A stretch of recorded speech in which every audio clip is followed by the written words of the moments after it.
하나님께서 오늘 우리에게 주신 말씀은 마태복음 18장 1절에서 4절까지 말씀이고요. 제목은 천국에서 인정받는 사람이라는 제목입니다. 마태복음 18장 1절에서 4절까지 먼저 보도록 하겠습니다.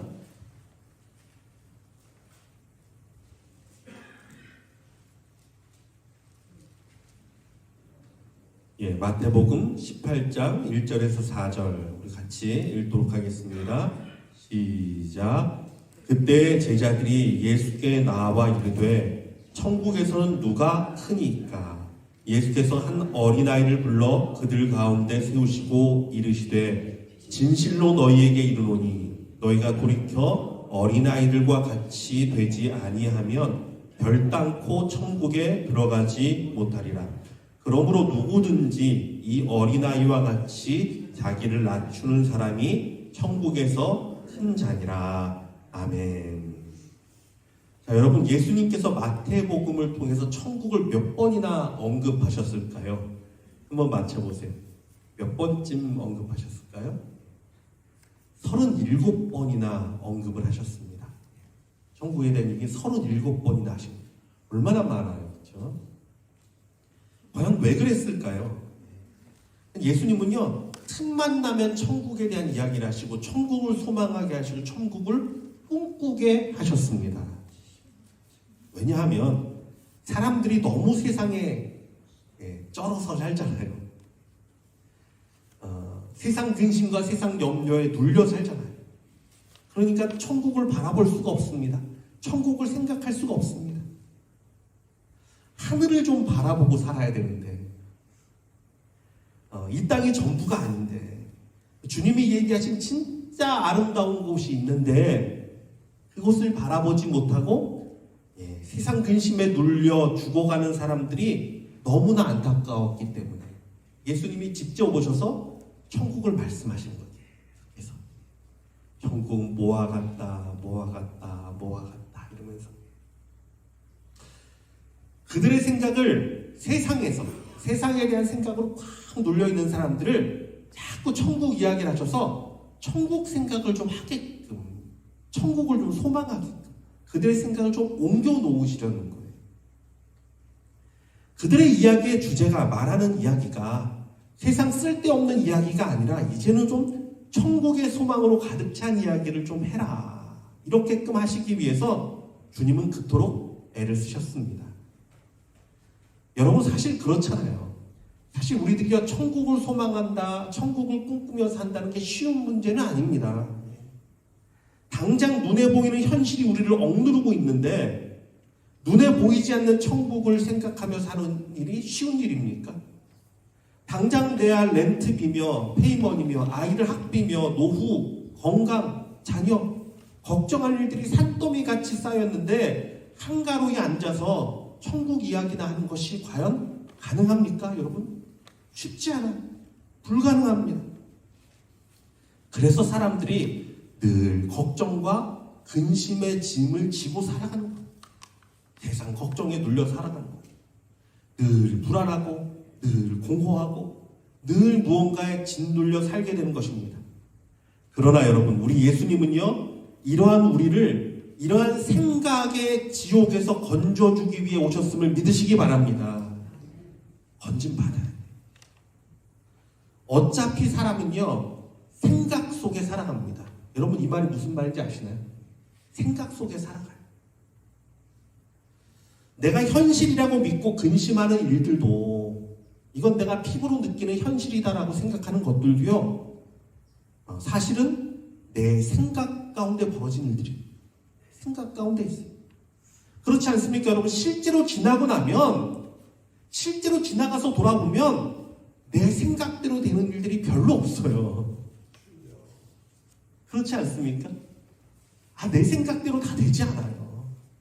의외의 일들이 일어나고요, 예상치 못한 변수들이 생기고 하나님의 은혜가 나를 붙들어 주셔서 생각지 못한 하나님의 은혜 가운데 붙들려 살기도 합니다. 할렐루야. 맞아요. 그래서 내가 현실이라고 믿고 붙드는 모든 것들이 사실은 사단이 우리를 얽매고 사단 가운데 두기 위한 계략일 수 있음을 깨달아야 합니다. 이걸 깨달아야 돼요. 그래서 우리는요, 예수 그리스도를 의지해서 사망의 생각에서 벗어나야 할 줄 믿습니다. 벗어나야 돼. 얼마 전에 우리 이명숙 권사님 신방으로 되게 찾아갔습니다. 90이 넘으신 분이, 여러분 다 아시잖아요. 넘어지셔가지고 갈비뼈가 골절이 됐어요. 그리고 머리는요, 여기 멍이 아주 크게 들었어요. 얼굴도 이쪽도 시커멓게 이렇게 멍이 들었어요. 얼마나 안타까운 일입니까? 얼마나 안타까운 일입니까? 그런데 놀랍게 우리 권사님이요 찾아갔는데 얼굴이 환해요. 진짜 밝아요. 뭐라 그러시냐면요, 아유 목사님, 불행 중 다행이라는 말이 이런 경우인 것 같습니다. 저한테 그렇게 말씀하세요. 하나님이 붙들어 주셨다고 감사하다고. 우리 집사님이 얘기하는데 병원에서도 의사가 들어와서 이렇게 진료를 하면 의사가 보더니 아이고 의사 선생님이 아주 미남이시라고 농담도 그렇게 하시고, 아유 내가 빨리 나가서 교회 가야죠 말씀하시면서 예배에 대한 소망도 여전하십니다. 또 우리 권사님이 이런 말씀을 또 하셨어요. 그 말 그대로 말하면 난 늘 해피해 이런 말씀하시더라고요. 해피하지 않는 때가 없어. 그러면서 해피하지 않은 일들이 생겨도 늘 마음을 해피하려고, 즐거우려고, 그러려고 늘 마음을 다시 새롭게 한다는 거예요.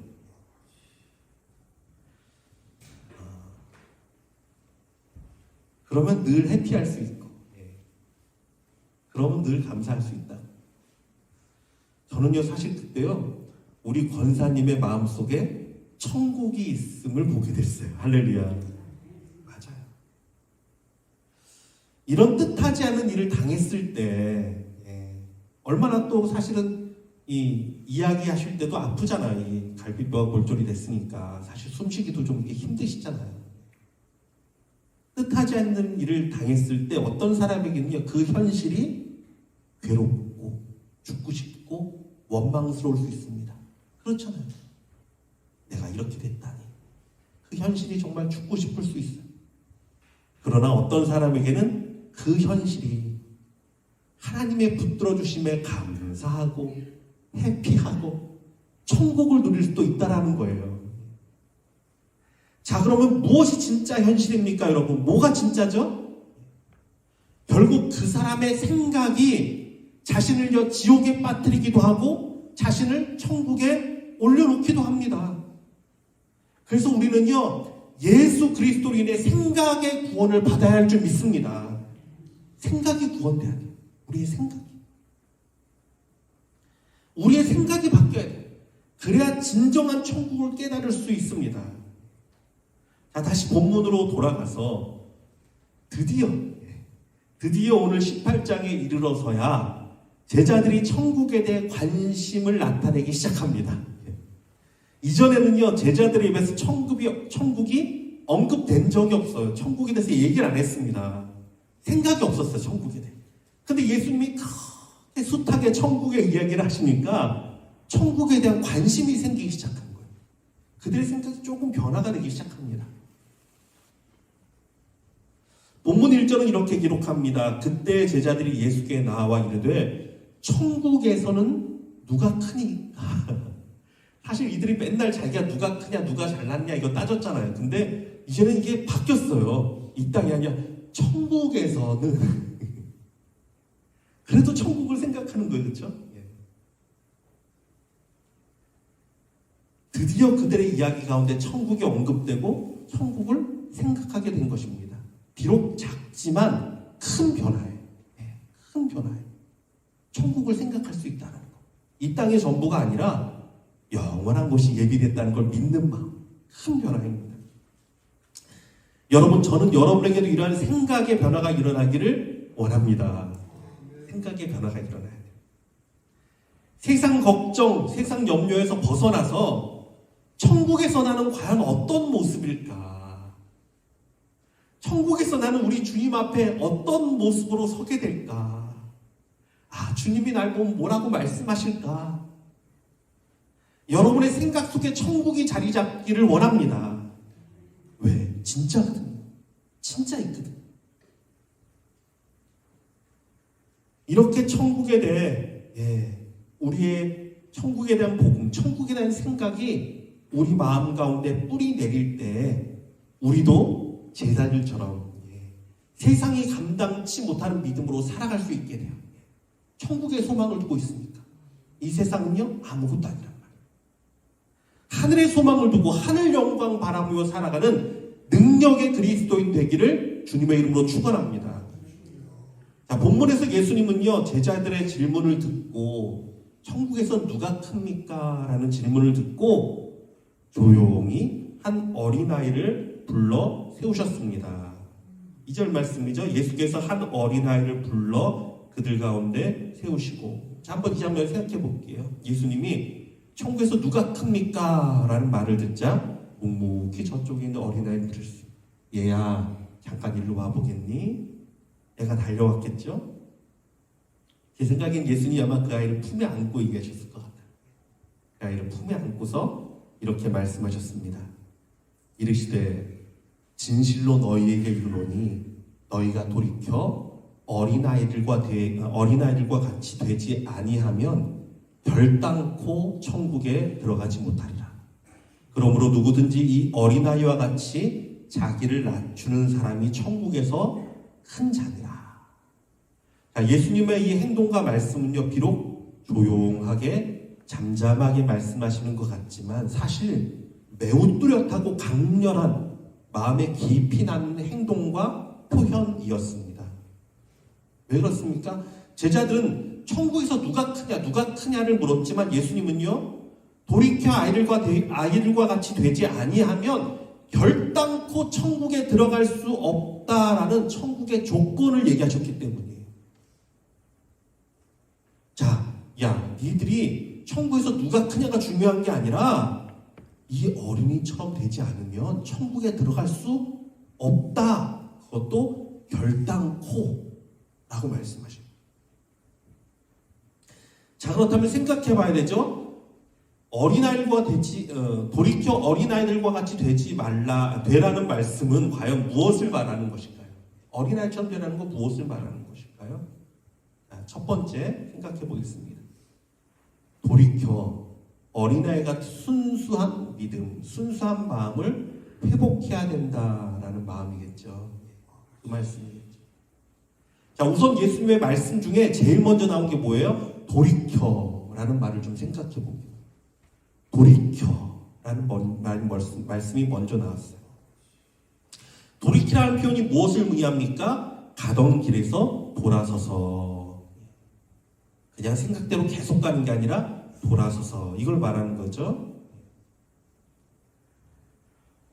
예수님은요 그들의 마음과 믿음이 정말 순수했던 때, 정말 어린아이와 같이 순진했던 때, 어린이처럼 투명하고 진실했던 때로 돌이켜야 한다라고 말씀하고 있는 것입니다.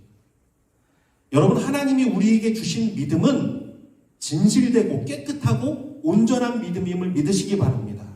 그런 믿음을 주셨어요. 그런 믿음을 주셨어요.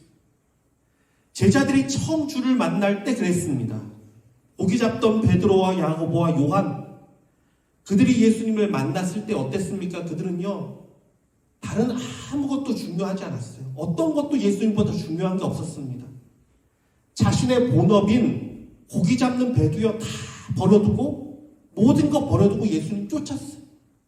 얼마나 순수한 마음이에요. 예수님밖에 없어요. 예수님밖에 없어요. 세상이 볼 때는 미련하고 미래를 생각하지 않는 무모한 행동이었습니다. 그러나 그들에게는 그 어느 것보다 예수님이 소중하고 소중했습니다. 예수님을 따라 내 생애를 바치겠다 결심하고 주님을 따랐습니다. 어린아이 같은 믿음이에요. 주님만 바라보는 믿음. 그런가 하면 세리였던 마태는 어떻습니까? 세리장이었잖아요, 사실 마태가. 그는 세상적으로 성공한 사람이었습니다. 모아놓은 재산도 아마 많았을 것입니다. 그런데 나를 따르라 라는 예수님의 말씀에 그 명령에 자기도 모르게 순종했어요. 벌떡 일어났습니다. 그 자리에서. 그리고 모든 부귀 영화 다 내려놓고 예수님의 제자가 됐습니다. 어떻게 그런 결심을 하지? 도무지 납득이 가지 않는 결정입니다. 결심입니다. 그러나 마태에게는 모든 것을 내려놓고 주님의 말씀에 순종하는 순수한 믿음이 있었어요. 그게 어디서 온 거죠? 주님이 주신 마음이란 말이에요. 하나님이 그에게 주신 믿음이란 말이에요. 순수합니다. 성령이 주신 마음입니다. 하늘에서 주신 믿음입니다. 여러분, 주님이 우리에게 주신 믿음은요, 이처럼 순결하고 진실됩니다. 어린아이같이 순결한 믿음입니다. 그런데 이러한 순전한 믿음으로 주님을 따랐던 제자들이 서로 잘났다며 다투기 시작합니다. 세상 사람과 똑같이 누가 크냐라고 자기를 높이려고 합니다. 예수님만 바라보고 모든 것을 버리고 따랐던 자들이 이제는 서로 좋은 자리를 차지하겠다고 다투고 있는 것이에요. 그런데 여러분, 어쩌면 이게 우리의 모습은 아닌지 돌아보기 원해요. 저와 여러분의 모습은 아닙니까? 하나님이 우리에게 주신 마음과 믿음, 내가 처음 주를 믿었을 때, 내가 정말 주님 믿고 감동해서 주님을 따랐을 때, 참 주님이 주셨던 그 마음은 순수하고 온전한 것이었는데, 세상을 살아가며 이 믿음이요 도전받습니다. 세상 생각에 뒤덮이기 시작합니다. 오염이 됩니다. 때가 탑니다. 여러분, 이 시간 잠깐 한번 생각해 볼까요? 잠깐만 눈을 한번 감아보세요. 눈을 감고 한번 생각해 보세요. 내 삶 가운데 가장 순수하게 주님을 섬겼던 때, 그때가 언제입니까? 하나님만 바라보고 주의 은혜만 소망하며 내 삶을 드렸던 때, 정말 주님이라면 내가 뭐든 할 수 있었어요. 이제 눈 떠도 좋습니다. 여러분, 우리에게 이런 진실한 마음으로 주님 바라보는 때가 있지 않습니까? 어떻게 그럴 수 있었죠? 하나님이 주실 때 그래요. 주님의 믿음은요, 하늘로부터 난다고요. 정말 하나님이 주시는 거예요. 믿음은 오직 주님이 주시는 거예요. 그래서 하나님이 내게 그 순결한 믿음을 주실 때는요, 정말 아무것도 바라보지 않습니다. 주님이 내 전부예요. 주님이 내 전부예요. 그런데 살다 보니 우리의 순수한 믿음이 상처를 받습니다. 사람들에게 이용당하는 것 같고, 뭔가 순수하게 하려고 했더니 상처만 돌아오고 나만 손해보는 것 같습니다.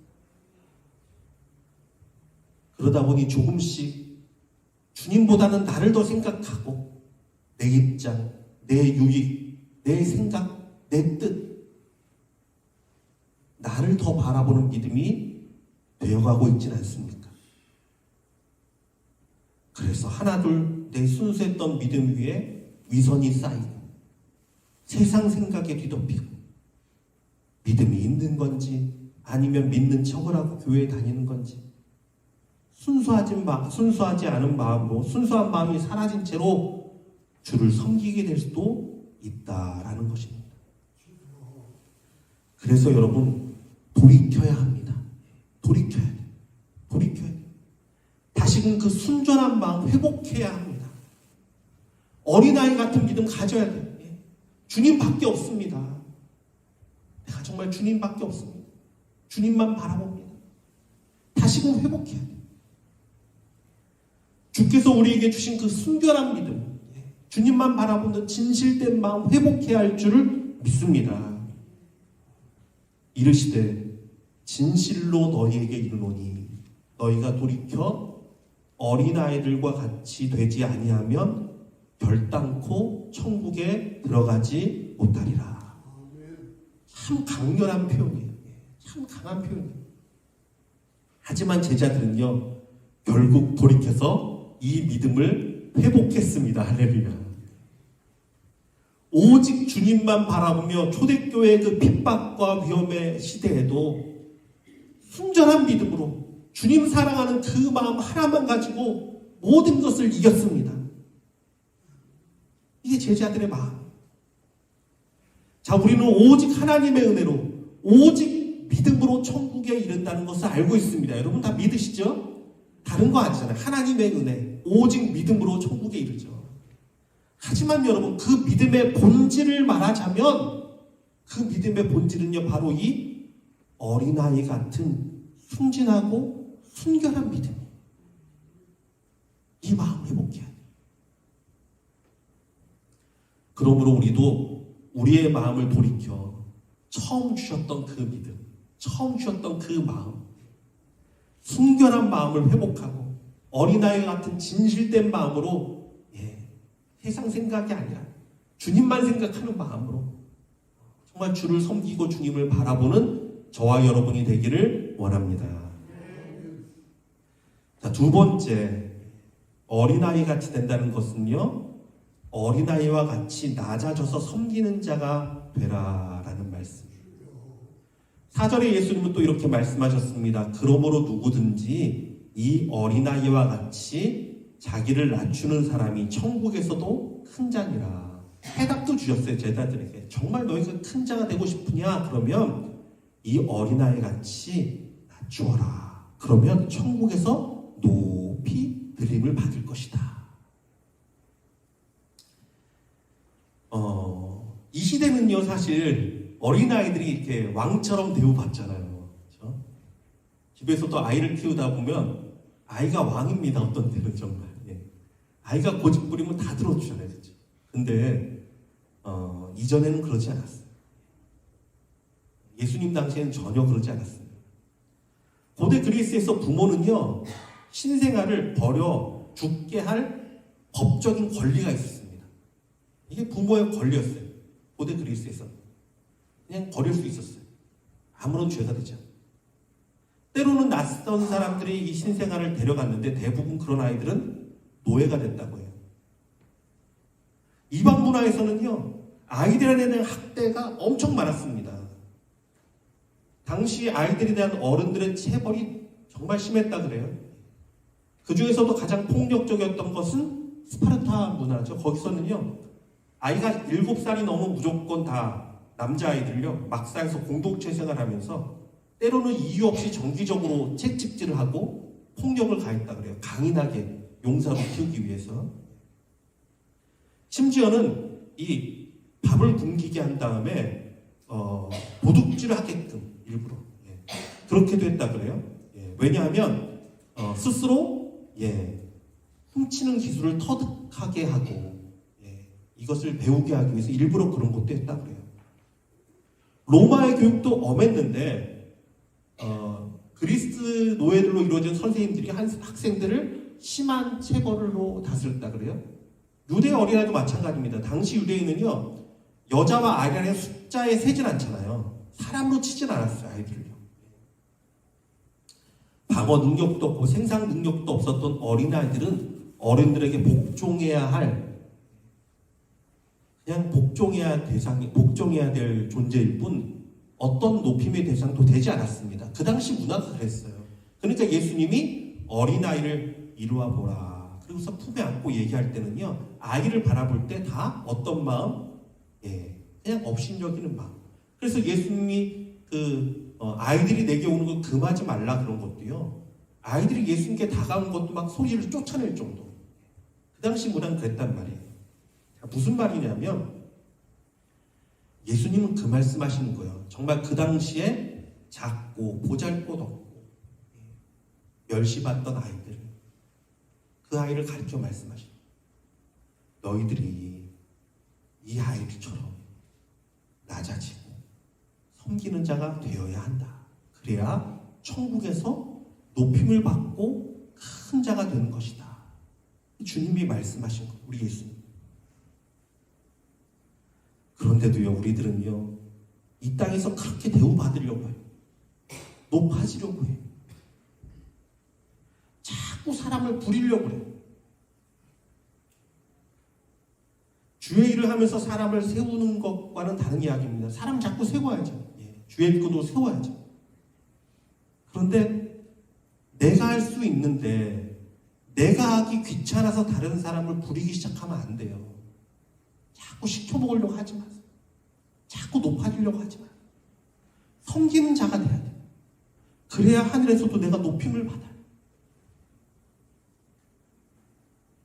나는 손가락 하나 까딱 안 하면서 다른 사람에게 짐을 지우는 일은 누가 하는 거죠? 바리새인이 했던 거죠. 예수님 말씀하셨습니다. 이르시되 화 있을진저 또 너희 율법 교사요. 지기 어려운 짐을 사람에게 지우고 너희는 한 손가락도 이 짐에 대지 않는도다. 사랑하는 성도 여러분, 저와 여러분은요 섬기는 자가 되시길 주님의 이름으로 축원합니다. 섬겨야 돼요. 내가 힘이 있으면, 내가 조금이라도 뭘 할 수 있으면 섬겨야 돼요. 또 섬겨야 돼요. 그래야 천국에서 내가 높임 받을 수 있어요. 그래야 천국에서 내가 인정받을 수 있어요. 자, 세 번째, 어린아이 같은 믿음을 가진 자, 어린아이 같이 섬기는 자를 업신여기지 말자. 이어지는 5절과 6절 말씀입니다. 또 누구든지 내 이름으로 이런 어린아이 하나를 영접하면 곧 나를 영접함이니 누구든지 나를 믿는 이 작은 자 중 하나를 실족하게 하면 차라리 연자 맷돌이 그 목에 달려서 깊은 바다에 빠뜨려지는 것이 나으니라. 예수님이 아주 무서운 말을 하십니다. 내 이름으로 이런 어린아이 하나를 영접하면 나를 영접하는 거다. 누구든지 나를 믿는 이 작은 중 하나를 실족하게 하면 연자 맷돌이 그 목에 달려서 깊은 바다에 빠뜨려지는 것이 나을 정도다. 10절에 또 말씀하십니다. 삼가 이 작은 자 중에 하나도 업신여기지 말라. 너에게 말하노니 그들의 천사들이 하늘에서 하늘에 계신 내 아버지의 얼굴을 항상 배옵느니라. 여러분, 우리 주위에요 천사가 있답니다. 우리 눈에 보이진 않아도 우리 주위에 다 누구나 하나님의 천사를 보내세요. 우리 애들도 다 주님께 또 말씀할 수 있게, 아뢰올 수 있게 한다는 거예요.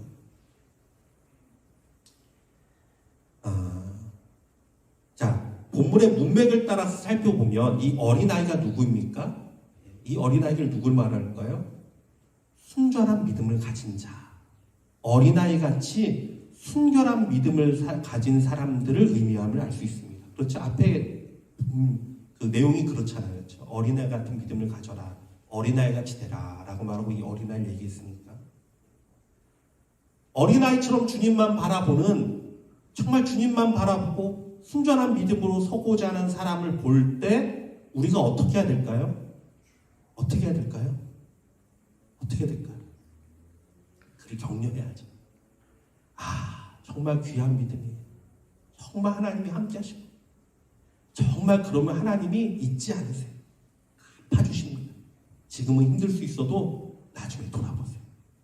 하나님이 정말 너무너무 다 기억하시고 일일이 갚아주십니다. 진짜 그렇잖아요, 여러분. 격려해줘야 돼요. 세워줘야 돼요. 믿음으로 자꾸 더 순전해질 수 있도록 해줘야 돼요. 그런데 세상은 그렇지 않습니다. 그래봤자 다 소용없어. 나도 교회 장로야. 그래도 술 먹고 가끔 담배도 하고 그래. 그래야 사회생활을 하지. 실제로 제가 겪었던 이야기. 한국에서 직장생활, 대학 졸업하고 잠깐 했을 때 거기 있던 분이 이제 한 분이 제 장로라고 그러시더라고요. 근데 술 먹고 하시면서 저한테도 자꾸 먹으라고 그러죠. 저는 안 먹는다 그러는데.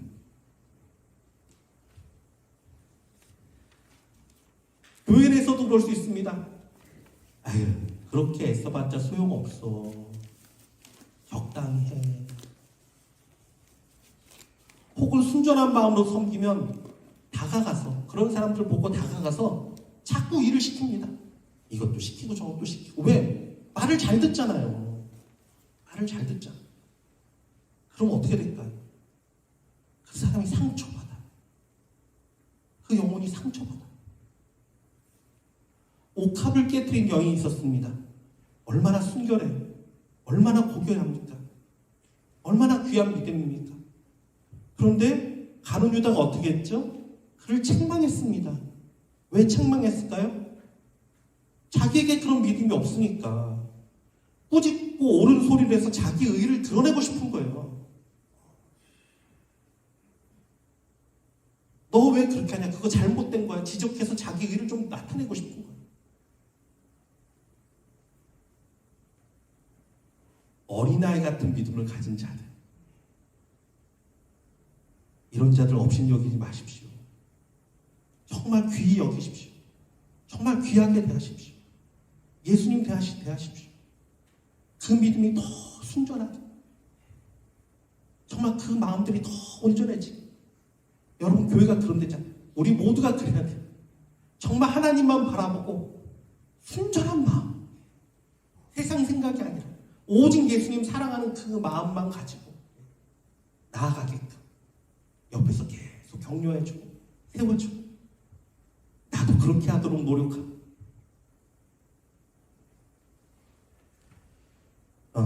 지난주 새벽 예배 드리다 이 말씀이 참 마음에 다가왔어요. 로마서 12장 2절 말씀. 너희는 이 세대를 본받지 말고 오직 마음을 새롭게 함으로 변화를 받아 하나님의 선하시고 기뻐하시고 온전하신 뜻이 무엇인지 분별하도록 하라. 아멘. 예. 변화를 위해서는 마음을 새롭게 해야 된답니다. 마음을 새 마음을 가져야 돼요. 우리의 감정과 우리의 옛 습관에 따라서 내가 그대로 끌려가는 게 아니라, 아 그래, 내가 새 마음 먹어야지. 주님, 내가 다시 새롭게 마음을 먹습니다. 주님 앞에 어린아이 같이 순전한 믿음 갖겠습니다. 내가 세상에 눌려 걱정하는 것이 아니라 하늘의 기쁨으로 나도 해피하며 살겠습니다. 마음을 새롭게 하고, 그래야 변화가 일어나요.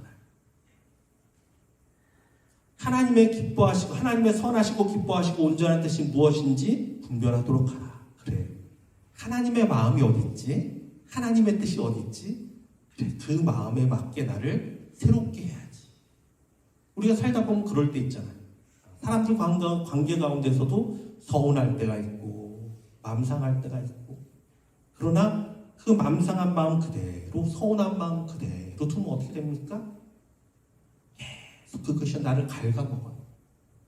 기쁨을 갉아먹고 천국을 갉아먹어요. 그러니까 어떻게 해요? 하나님의 뜻이 그게 아니지. 마음을 새롭게 해야지. 그건 주님께 맡기고, 주님 원하시는 것이 화평이고 주님 원하시는 게 사랑이면 내가 겸손히 그 말씀 따라야지. 여러분, 이게 진짜 아닙니까? 이게 순전한 믿음이에요. 이게 순전한 마음. 사랑하는 성도 여러분, 우리 모두는요 정말 돌이켜서 어린아이 같은 순전한 마음으로 주를 섬기는 자들 되기를 원합니다. 겸손히 주의 길을 따라가는 우리 예수님 얼마나 겸손하셨어요. 우리 그 귀하신 예수님이 무릎을 꿇고 제자들의 발을 닦아주셨잖아요. 어찌 그런 일이 있을 수 있습니까? 예수님이. 그러니까 예수님 닮아서 우리도 섬기는 자 되어서, 그러나 그렇게 섬기면요 이 땅에서는 무시받을 수 있어요. 제가 미리 말씀드립니다. 이 땅에서 섬기는 자 되잖아요. 그러면요 그냥 그런 줄 알아요. 세상은 그래요. 괜찮아요. 그래도. 왜? 하늘에 가면 하나님이, 아니 우리 예수님이, 야 너가 정말 내 말대로 섬기는 자가 되었구나. 너가 정말 순전한 믿음, 주님 바라보는 믿음으로 이루어했구나. 내가 너를 높이 세워주마. 정말 그때는 정말 예수 그리스도로 해서 가장 존귀한 자리에 앉는 저와 여러분 되실 줄 믿습니다. 그러한 하늘의 인정을 받는 귀한 성도로 살아가는 저와 여러분 되기를 원합니다. 사랑하는 예수님, 그렇습니다. 주께서 우리에게 주신 믿음, 정말 하늘로서 온 우리에게 부어진 믿음은 주님만 사랑하는 믿음이었습니다. 정말 주님만 바라보는 믿음이었습니다. 다른 어떤 것도 아닌 예수님으로 인해 감격하고 기뻐했던 순진한 마음, 어린아이 같은 믿음이었습니다. 그러나 주님, 우리가 세상을 살다 보니 아버지 여러 가지 일들로 상처받고 치이다 보니 아버지 하나님의 그런 순전한 마음보다는 내 생각이 앞서고 나를 생각하게 되고 나를 보호하게 되고 아버지 하나님 그러는 가운데 우리의 순전한 마음이 사라지진 않았습니다. 주님 용서하여 주시고 다시금 돌이키기 원합니다. 다시금 아버지 어린아이같이 순전한 마음으로 주님만 바라보며 나아가기 원하오니 주여 우리 가운데 그 믿음을 다시금 허락하여 주시옵소서. 그 사랑을 허락하여 주시옵소서. 오직 예수님만 바라보게 하여 주시옵소서. 주님 또한 우리가 예수님 말씀하신 대로 섬기는 자가 되기 원합니다.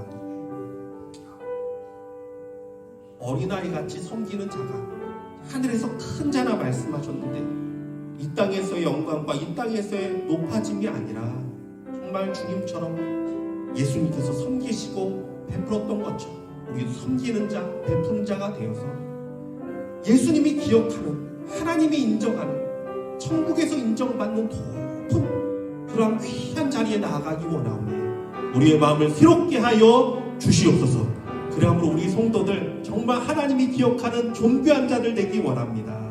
세상은 인정하지 않아도 하나님이 인정하시고 위로하시고 우리의 눈물을 닦아주는 귀한 성도들 되기 원하오니 그러한 순전한 믿음, 주님만을 바라보는 믿음으로 살아갈 우리 성도들 되도록 주여 축복하여 주시옵소서. 지금은 우리 주 예수 그리스도의 은혜와 하나님의 극진하신 사랑과 성령님의 위로 감동 역사하시는 충만하신 은혜가 하늘을 바라보고 하늘을 꿈꾸고 이제는 세상 걱정과 근심이 아니라 하늘의 기쁨으로 살기를 원하며 하나님이 주신 그 순전한 믿음으로 다시 회복하며 나아가기를 원하는 여기 모인 모든 성도들과 우리 선교사님과 이 땅과 열방 가운데 지금부터 영원토록 항상 함께 계시기를 축원하옵나이다.